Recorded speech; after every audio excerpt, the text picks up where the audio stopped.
So I've never seen the member for Mackellar sitting in the chair and being fair and impartial and bringing that. I think the Prime Minister said that the role should restore dignity. Well, I take offence at that, because the 43rd Parliament had dignity.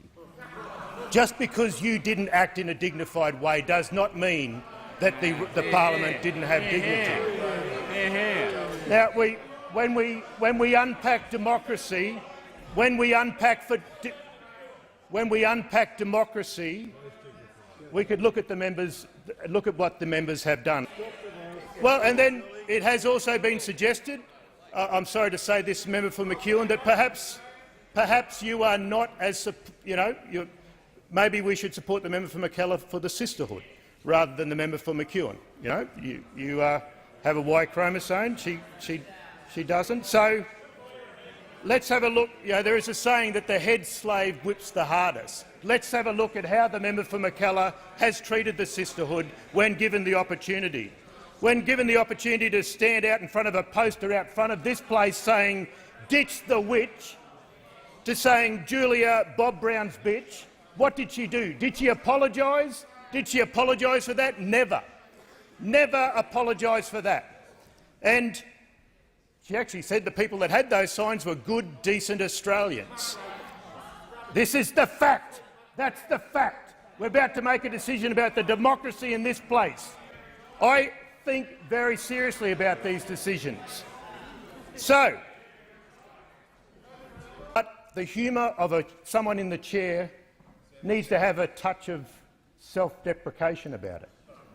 I think the member for Mackellar has deprecation down pat, but that is not the case. Now, the reality is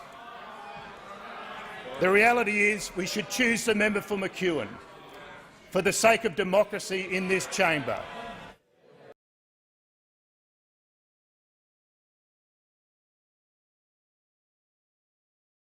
This day in Parliament, probably more than any other, functions like a first day back at school, and people have remarked today about this being reminiscent of the Harry Potter novel with Hogwarts. When they all return to Hogwarts, Dumbledore's gone and Dolores Umbridge is now in charge of the school.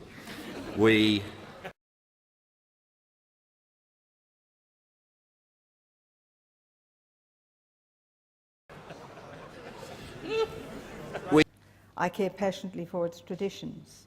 I care passionately for what it represents in looking after the welfare of the people of Australia.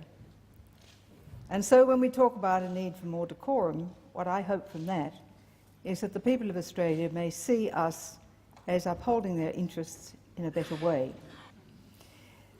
Can I say also that when we make analogies to the Parliament, I regard this as a strong and robust place of debate.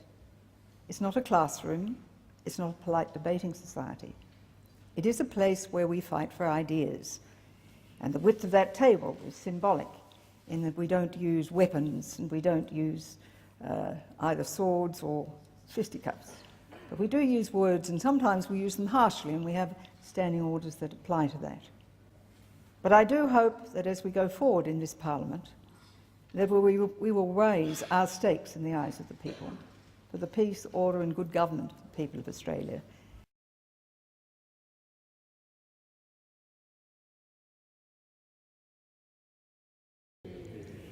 Can I also say that the words that were made reference to, that are something about the sisterhood, I have never ever put myself forward other than to say I'm the best person for the job.